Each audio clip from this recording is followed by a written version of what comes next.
what's up? Welcome to this special sneak preview episode of All of Our Voiceover with Kiff VH. I'm your host, Kiff VH. I'm also the producer of a brand new podcast called Between Takes with Amanda Troop and Zehra Fazal. And that podcast, episode 1, just dropped today, and you can subscribe to it on Apple Podcasts and Spotify and all those other places. I recommend checking it out on Disctopia. Disctopia is my new service provider for all things Werewolf Theirwolf, this podcast and others.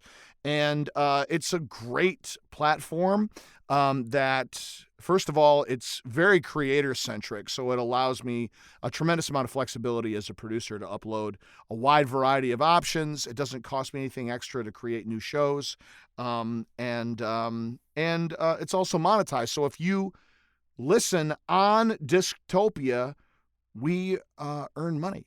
So please consider installing Dystopia. It's cross-platform, or checking it out on the website. All right, so that's Dystopia, blah, blah, blah, whatever. Do how it works best for you. But let me tell you briefly about what we're doing with Between Takes. So back in December, after LA Comic-Con and our panel, Voice NATO at LA Comic-Con, both Amanda and Zehra were part of it, along with so many other spectacular actors. And they did a couple scenes together that were so dynamic and so sweet and fun, and they just had marvelous chemistry that I thought, what would happen if we did a podcast together? So I reached out to both of them, and both of them were totally game. And then around about February, we had been kicking around different ideas, and we started to get together, and we recorded our first episode. And as we began to work, the show began to evolve until we got to the place that we're at. Basically, premise-wise, Zehra and Amanda are in a session, and they are there recording a commercial or a video game or doing ADR for a film, whatever.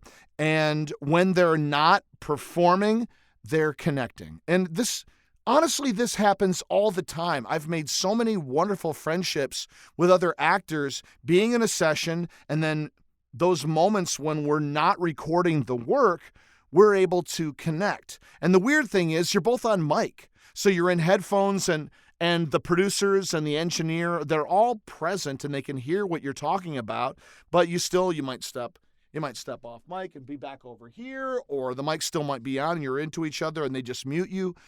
There's a wide variety of different things, but it's this weird sort of liminal space that's kind of magical and kind of intimate and kind of not. And so we thought, what a fun space to play within. And that's sort of the structure for our show. So I'm going to give you maybe 15 minutes here of Between Takes. And I hope you enjoyed as much as we did, not only recording this and creating this show, but really getting to know each other in a very different way. Both Zehra and Amanda are incredibly vulnerable and open in this show. And they really speak to a lot of issues that are facing so many of us, not only in this business, but in life in general. As you know, you get into middle age and face prospects of aging and the challenges of making friends after 40. Like, what's that like? All those kind of things. And as I've been producing and editing and directing and working on this show, I've listened to it many, many times, and I have to tell you, I never get tired of it. It's my absolute joy to share with you this sneak peek at Between Takes with Amanda Troop and Zehra Fazal, now available where all good podcasts are catched. Go ahead and subscribe after you listen to this if you like what we're doing. Here's a taste. Great. So, listen, just to get you guys right where we are, why don't we just start by playing your auditions back for you, just to let you know. Zehra, here's yours. Zehra Fazal, Witch 2. Oh, when I need a little energy boost, I reach for my witch's brew. Great. Amanda, here's your audition, just to let you know where you were. Amanda Troop, which one? Oh, I'm so tired at the end of an evening. How will I wake up for the party? Ooh, I'm as perky as a kitty cat. Amanda, and in your original audition, as you just heard back, kind of did sort of a you really leaned into a higher pitch. Mm-hmm. Zehra, and you did a similar thing in your audition. Yeah. I just want to have greater contrast. So if you could take this character just a little bit deeper. You bet. And should I take mine higher then? I think where you're at naturally is fine. Why don't we start there, Okay. and then if we need to push it higher, we will. Okay. But you guys have the copy in front of you, so whenever Yep. you're ready, just take one. Oh, it's so hard to wake up for these midnight meetings. I know what you mean. Ugh. I If- could oh. use. Sorry, please go That ahead. was your line. I'm sorry. That was Oh, your no. line, and I was just Okay. getting so excited. Can we That's take all it right. again? Hang on. Yeah, let me take it just, again. yeah, let me just put a new marker down. We'll call this take 2.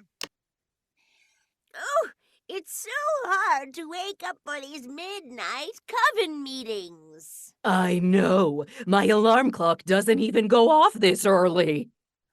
If only there was some witchy way to wake up. That was great. Let's hold it right there. We got that. Let me hang on a second. The writers are waving their hands at me in the Zoom. Let me hold you guys real quick, and Oh, then cool. Okay. we'll come right back in just a moment. Stand by.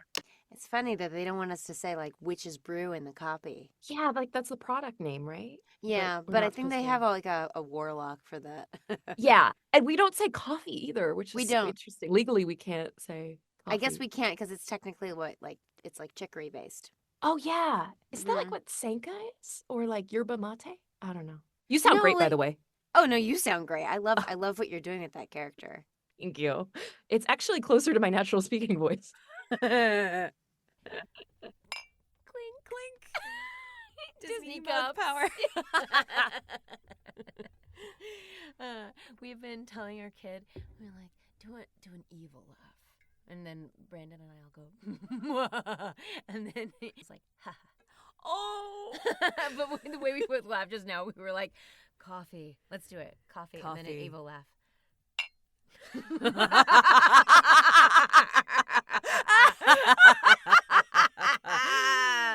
Voice actors. There's a degree of which the evil comes out every day. Yeah, I find like my laugh sometimes is very cackly. When I genuinely find something funny, but there's like a touch of like, oh, that's wrong. That's when it like Oh. kind of, I feel a little cackly. Oh, the cackle is wrong? Oh, no. That like the thing I'm finding funny, there's something like darkly funny about it. Oh, I And see. therefore, I don't know, it's like a self-policing, like I shouldn't be laughing as hard about this, but I am. And in fact, I'm going to laugh even harder and take it into the cackle zone. I think that's right. I mean, laughing at things, having humor about things is like, It's key. it's the only thing you can do. Oh, seriously. Do you diffuse when you're like anxious about something or embarrassed about something? Do you laugh? Because I've noticed this is something I do. Yes, and I laugh, but I also am really aware of it because I've found that as I am trying to embrace my power, I just did it. See, I always diffuse, right? Yes. But as I'm trying to embrace my power as a leader, I find that there are situations where I do it anyway. But there was some point early in my late 20s, there was a thing where I was leading a theater company, and I'd be leading the meetings. Oh, wow. And I'd be like, this important thing, and then a little joke, and no one would laugh. And then I read something about like leadership and how laughing in the meeting while you're leading like makes people have less faith in you or something. Oh, interesting. And it detracts from the points you're trying to make. And so I do it because I think that there is a part of me that's always afraid that my power is going to be too much. Mm-hmm. And I want to protect people from my potential power, right? Oh, my gosh, yeah. And I have no idea if that's true. That's really not up to me. Yeah. Yeah. Other people's perception Do of you do this? I notice it manifesting. I'm trying these days to be very conscious about ending typed out sentences in an email or a text with a period and not a ha-ha or Yeah. LOL to couch the blow of this is what I say and I absolutely mean it, period, full stop, rather than this is what I think, but what do you think about what I think? It's like I don't want to invite that involvement from the other party because this is what I think, full stop. Yeah. And that's more to your point, more honest and kind of straightforward, and probably in a leadership situation, what people want from a leader to feel like, I absolutely know what I want. But I so relate to you with the, is it too much? Are people going to think I'm mean? And I think that's where the humor comes in. It's like, I'm just like you. I'm not mean. I have good intentions. Let's get along. Ha ha. Yeah.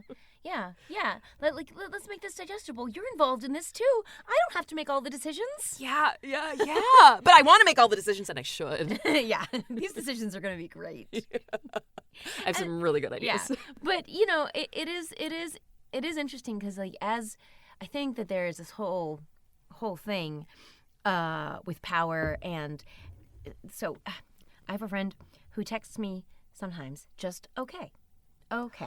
Ooh. Right.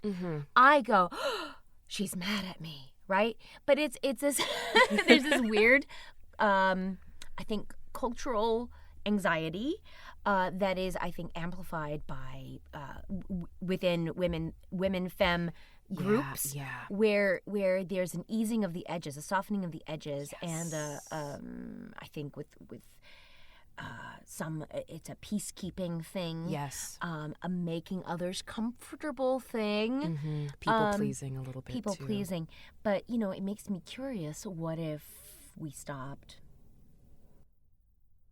and just stopped doing it? Yeah. What could we get done? How could we change the world? And I don't mean it in like a rude or cruel way. I mean it in just a grounded way. I love that. And I also just have to say, just like sitting across from you, watching you speak, watching you end your sentence, watching you take your time, there's nothing about you or your energy or your essence that I feel is blunt, off-putting, rude from a leader. Like I would feel, oh, she's smart, she knows what she's doing, and she cares, without you having to show me that you care through humor. Yeah.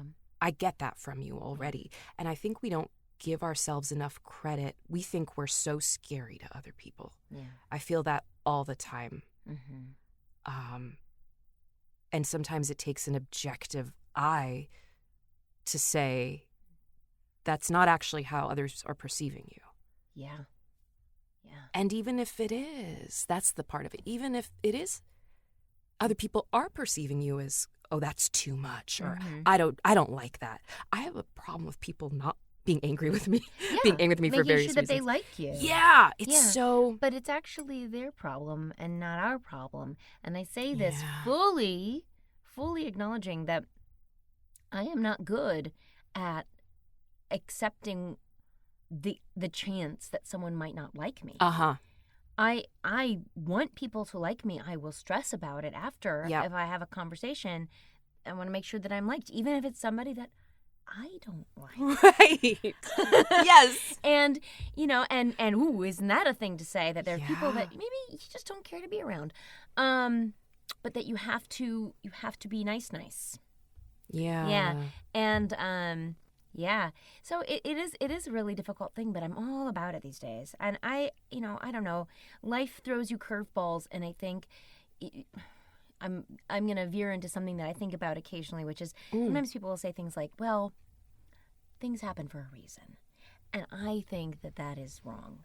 I don't think things happen for a reason. I think it's up to us to make reason out of the things that happen. And so, you know, when life throws you a curveball, I mean, for me, I got a bit fatalistic, and then I kind of was like, okay, let's figure this out. You know, let's not just get tattoos everywhere, although I want to.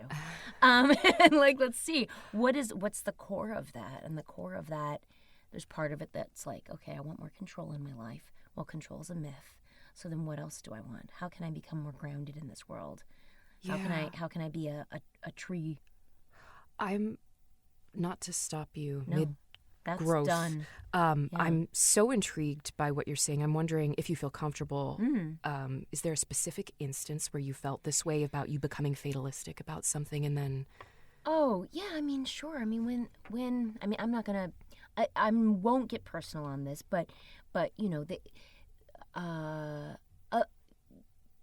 I had a I'll talk about this part of my life, Mm-hmm. which was that my son was born 7 weeks early. And when that stuff happens to you, you kind of go like, well, I better live for the moment. I better just enjoy this because who knows, right? And I would say that watching the news can do that to me. A lot of things.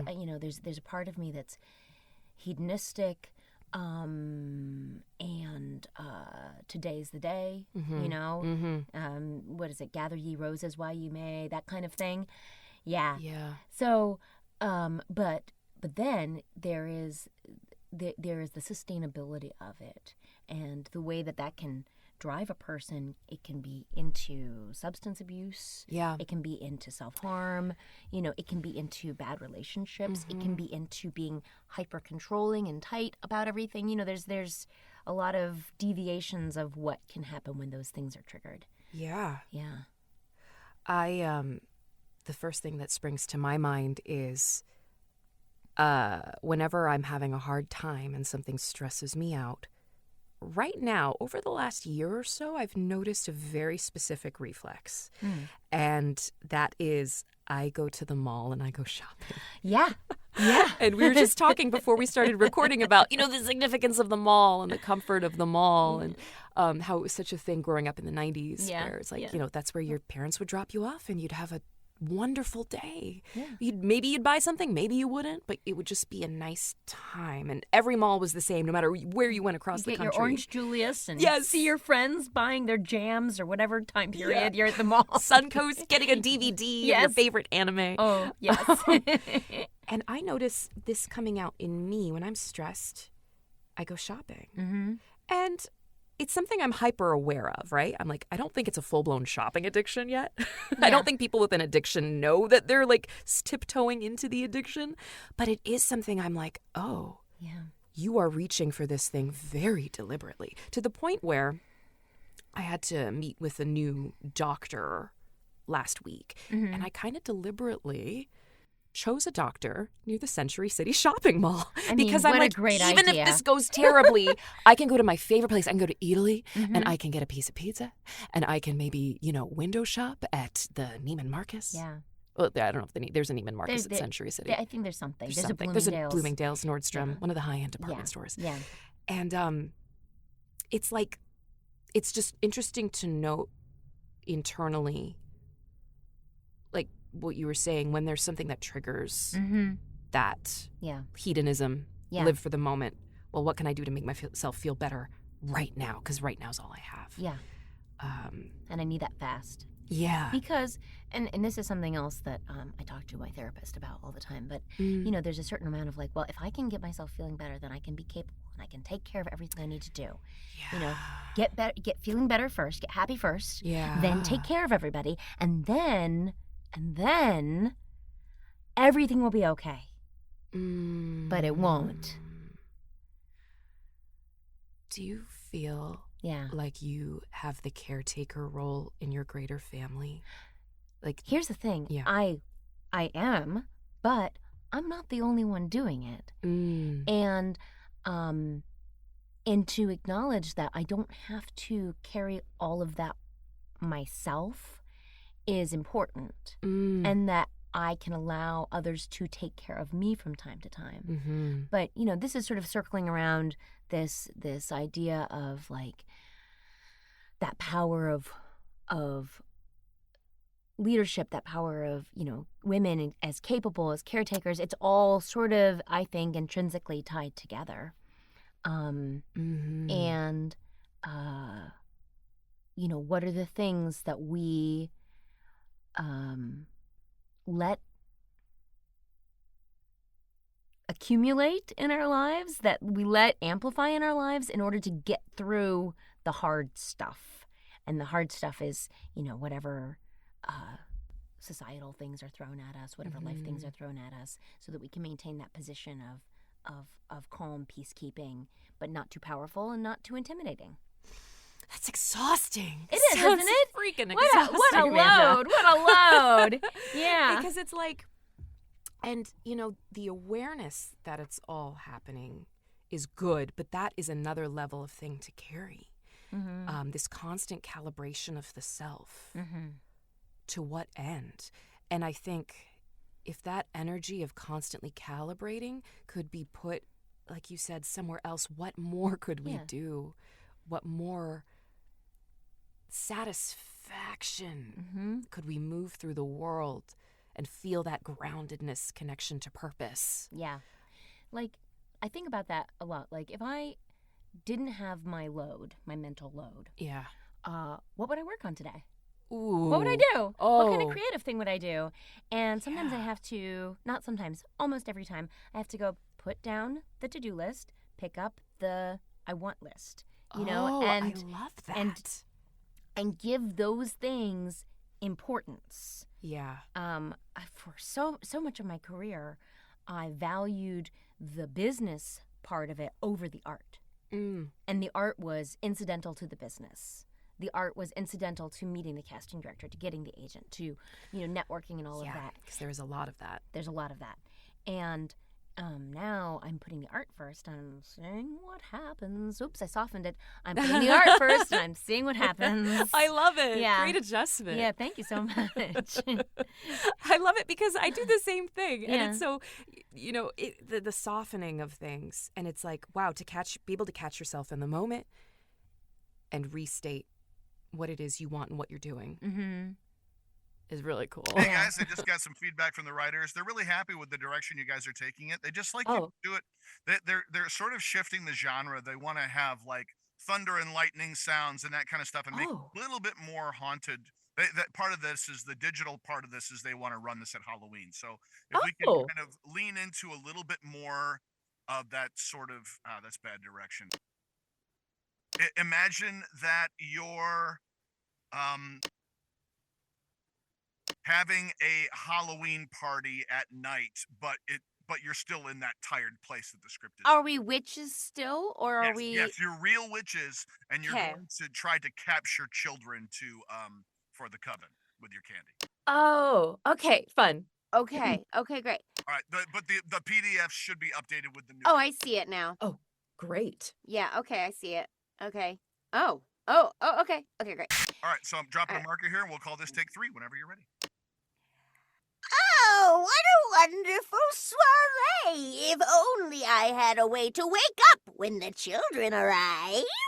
Truly, I simply don't have the energy to go bobbing for little boys' heads. That's great, guys. Stand by. Let me check in with them. That was really good. I really liked what you did there. That was funny. Yeah. Yeah. Do you find that okay? Yeah. Not to bitch about the business. But I find it Wait, interesting. let's have a disclaimer. Oh. Before we continue, we will be bitching about the business.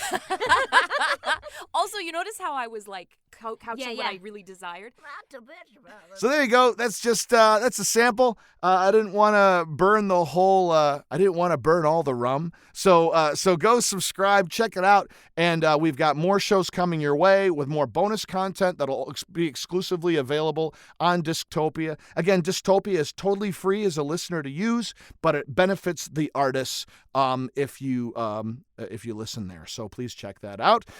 More episodes of Oliver Voiceover and Between Takes coming very soon. Thank you so much for your time and attention. We'll catch you soon. Peace. This has been Oliver Voiceover with Kiff VH, produced by Werewolf Theirwolf. Please consider giving the show a positive rating and review on Apple Podcasts. Look, I know I keep asking for a review, but if you found just one piece of info for me or my guests helpful, please share that with me and share it and help grow our VO community. Feel free to catch up with me on Instagram, Twitter, Clubhouse, or Vero at KiffVH, or hit me up on LinkedIn. It's Kiff Vanden Heuvel. Just search for Kiff. We probably know a couple of the same people. And check out my website, www.kiffvh.com, for my reels, updates, and to reach out to me directly for coaching or appearances. Claim victory and depart the field. Taxi? Taxi? I guess I gotta walk from here. Okay.